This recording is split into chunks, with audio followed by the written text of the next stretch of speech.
There are not two sides to bigotry, and there are not two sides to hatred. And if you choose to march with a flag that symbolizes the slaughter of millions of people, there are not two sides to that. The only way to beat the loud and angry voices of hate is to meet them with louder and more reasonable voices.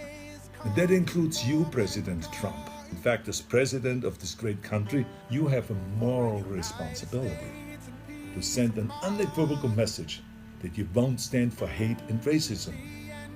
Now let me help you write your speech here a little bit. As President of the United States and as a Republican, I reject the support of white supremacists.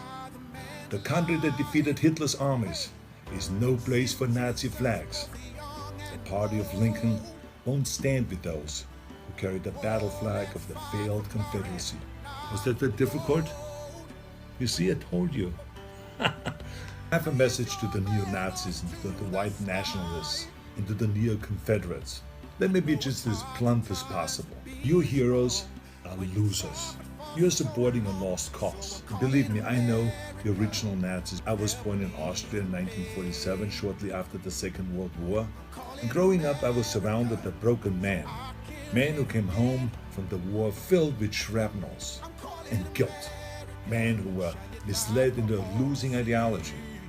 And I can tell you that this ghosts that you idolize spent the rest of their lives living in shame. And right now, they're resting in hell. I know that you weren't born with these hateful views.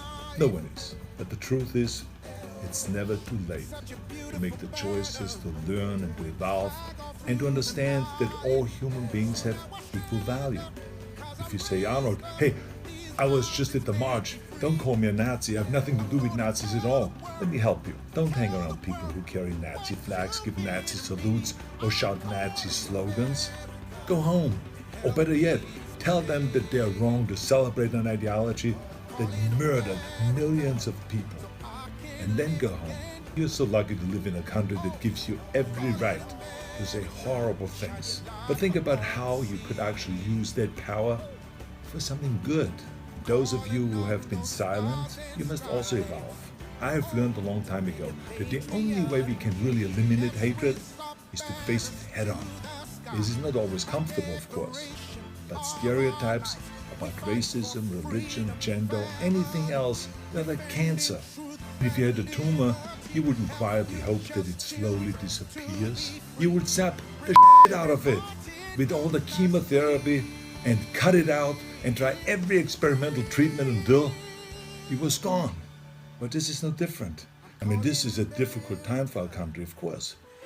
But I know that if we all have the courage to do something about it and to do the right thing, we come out stronger in the end. I've already donated some money to the Simon Wiesenthal Center, named after a great Nazi hunter, who I was lucky to call a friend. And I hope that you will join me by supporting your favorite anti-hate organization.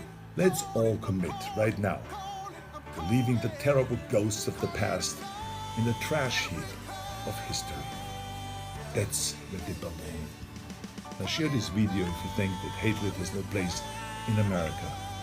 Let's terminate hate.